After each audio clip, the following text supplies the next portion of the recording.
গল্পের নাম তুমি শুধু আমার। রাইটার আইরিন, পর্ব সংখ্যা 5। মেয়ের যখন চারপাশ দেখতে ব্যস্ত তখন পিছন থেকে কেউ বলল, এখানে কেউ ছেলে খোঁজার জন্য দাঁড়িয়েছ? মেয়ের পিছন তাকিয়ে রিহানকে দাঁড়িয়ে থাকতে দেখলো। ওর আর বুঝতে বাকি রইল না কথাটা রিহান বলেছে। মেয়ের বলল, ছেলে খুঁজতে না জামাই খুঁজতে দাঁড়িয়ে আছি, আপনিও আসেন, খুঁজতে হেল্প করেন। রিহান বলল, তুমি তোমার জামাইকে বলছো তার জন্যই সতীন খুঁজতে? কেমন মেয়ে গো তুমি? মেয়ের অবাক দৃষ্টিতে তাকিয়ে আছে রিহানের দিকে। রিহান মেয়েরকে নিজের দিকে এভাবে তাকাতে দেখে বলল, কি হয়েছে, এভাবে তাকিয়ে আছো কেন? আমাকে কি আজকে বেশি সুন্দর লাগছে? মেয়ের বলল, আপনি একটু আগে কি বলেছেন আমাকে? রিহান বলল, তুমি কি শুনতে পাও না? আমি বলেছি আমাকে বলছো আমার সতীন পছন্দ করে দিতে। রিহান কথাটা বলে নিজে হতভম্ব হয়ে গেল। 2 মিনিট লাগলো পরিস্থিতি বুঝতে পারো। নিজের উপর রিহান নিজে বিরক্ত হচ্ছে।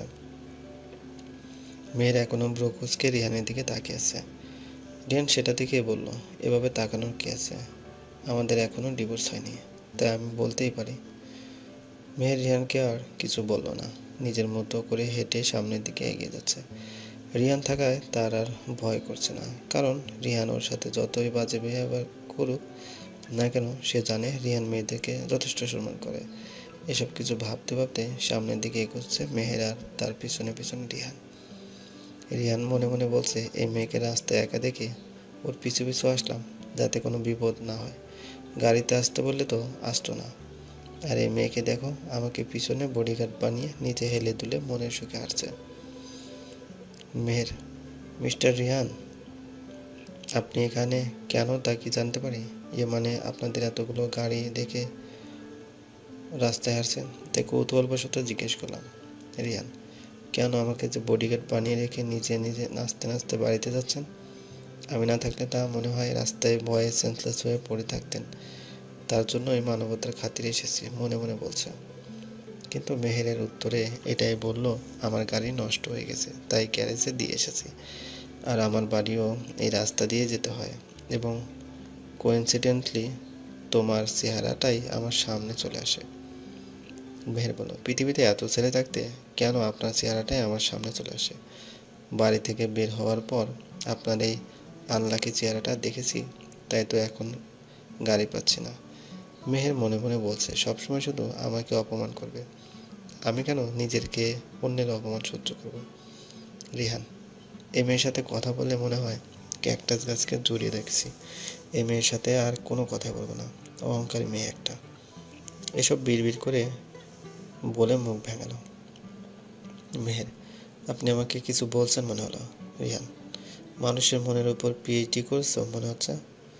মেয়ের আর কিছু বলে না, সারা রাস্তা চুপচাপই ছিল। রিহানও বোবার মতো মেয়ের পিছু পিছু আসছে। মেহেরের বাড়ির কিছুটা সামনে নিহানকে বাইক নিয়ে এদিকে আসতে দেখলো। এসে মেহেরকে জড়িয়ে ধরে বলল, তুই ঠিক আছিস তো? তোকে কে বলেছিল আজকে টিউশনের জন্য বেরোতে? আর 2 দিন রেস্ট নিলে কি হতো? তাও আমাকে না জানিয়ে একা একা বের হয়েছিস। ফোন দিলাম তাও রিসিভ করিসনি। আমাকে টেনশনে রাখতে তোর খুব ভালো লাগে, তাই না? মেহের কিছু বলল না। ওর নিজেকে মাঝে মধ্যে ভাগ্যবতী বলে মনে হয়, কারণ সে এরকম একজন কেয়ারিং বন্ধু পেয়েছে। পিছন থেকে রিয়ান এসব দেখে বলল, আমার ভাইটা এমন হয়েছে কেন?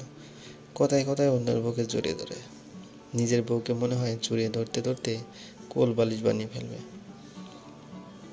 নিহান রিয়ানকে দেখে মেহেরকে ছেড়ে দিল। তারপর রিয়ান জিজ্ঞেস করলো, তুই এখানে? রিয়ান বলল, আমার গাড়ি নষ্ট হয়ে গেছে তাই হেঁটে হেঁটে আসছি। নিহান বলল, তুই আমার বাইক নিয়ে বাড়িতে চলে যা, আমি এখন মেহেরের বাড়িতে যাব।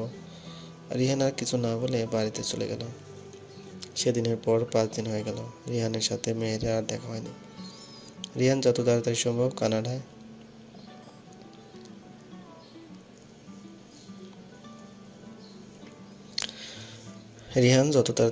কানাডায় চলে যেতে চাচ্ছে, কারণ সে বুঝতে পেরেছে এখানে থাকলে সে মেহেরের মায়ে জড়িয়ে যাবে, হয়তোবা গেছেও। রিহানের মা রিহানের চলে যাওয়ার ডিসিশন শুনে মেহেরকেই দোষারোপ করছে। কিন্তু কেন যেন রিহানের তার মায়ের কথাগুলো ভালো লাগছে না। সত্যি বলতে মেহের এখানে কোনো দোষই নেই। আজ মেহেরের বাবা মায়ের মৃত্যুবার্ষিকী, তাই মেহেরের মন খারাপ। এই দিনটায় মেহের একাই থাকতে চায়। নিহানের সাথেও আজকে দিনে কোনো কথা বলবে না। নিহান প্রথম মন খারাপ করলেও পরে সে বুঝছে আজকের দিনটা মেহের তার বাবা মায়ের স্মৃতি নিয়েই থাকতে চায়, তাই আর মেহেরকে ডিস্টার্ব করে না। নিহান বেলকনিতে বসে অন্যমনস্ক হয়ে এসব ভাবছিল। বাইরে প্রচুর বৃষ্টি হচ্ছে। এই বৃষ্টির মধ্যে মেহের এখনও বাড়ির বাইরে রয়েছে, তাকে নিয়ে নিহানের চিন্তা হচ্ছে। তখনই হাতে কপি নিয়ে রিহান বারান্দায় আসলো। নিহানকে চিন্তিত দেখে জিজ্ঞেস করলো, কি হয়েছে?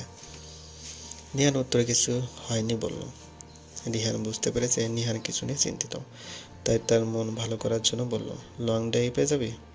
নিহান না করতে গিয়েও থেমে গেল। রাস্তায় বের হলে যদি মেয়েরকে দেখতে পায় এই আশায় হ্যাঁ বলল। তারপর তারা দুজন বেরিয়ে পড়ল। মেয়ের নদীর ধারে একা একা বসে বৃষ্টিতে ভিজছিল।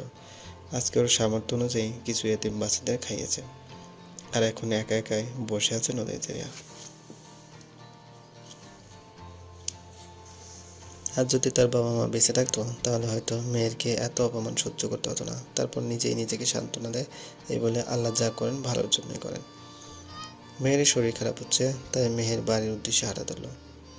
ভিজে জামা কাপড় শরীরের সাথে লেগে আছে।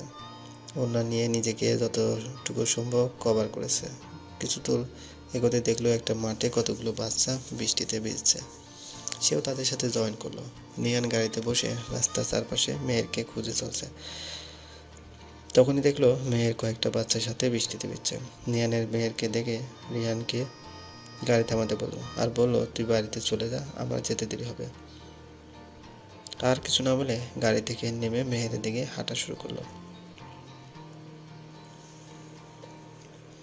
রিহান আকস্মিক নিহানের আচরণ কিছুই বুঝতে পারেনি।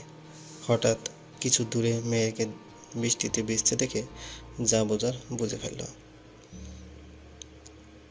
মেয়েরকে দেখে পেয়ে রিয়ানের মন ভালো হয়ে গেল।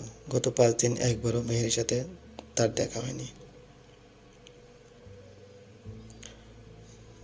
নিহান মেহেরকে টেনে নিয়ে আসছে, আর মেহের নিহান না বলে চেঁচাচ্ছে আর বলছে, ছেড়ে দে আমায়। নিহানের মেজাজ খারাপ হচ্ছে। থাকে একা বাড়িতে, এই বৃষ্টিতে ভিজে শরীরে জ্বর চলে আসছে, তা বৃষ্টিতে ভিজবে উজবুক একটা। নিহান রাস্তায় এসে রিয়ানকে দেখে বলল, তুই এখনো যাসনি? না, গিয়েছিস ভালো হয়েছে। মেহেরের বাড়িতে চল। মেহের বলল, নিহান না, স্যার আমাকে। তোর এই বজ্জাত ভাইয়ের গাড়িতে আমি যাব না। চলবে। গল্পটি ভালো লাগলে অবশ্যই লাইক করবেন, কমেন্ট করে জানিয়ে দেবেন। চ্যানেলে যদি নতুন থাকেন অবশ্যই সাবস্ক্রাইব করবেন, পাশে থাকা বেল আইকনটি প্রেস করে রাখুন, যাতে নতুন ভিডিও আপলোড করার সাথে সাথে আপনার নোটিফিকেশন চলে যায়।